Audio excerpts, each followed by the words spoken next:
sambahin ang ngalan mo.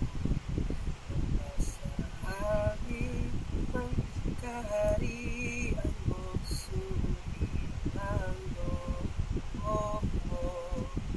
Dito sa lupa para ng sa langit, bigyan mo kami ngayon aming kakanin sa araw-araw.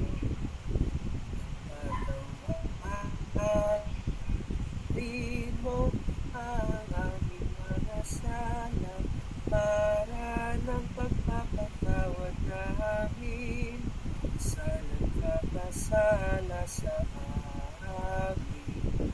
At huwag mo kaming ipahimpun sa tukso, at iadya mo kami sa lahat ng masama.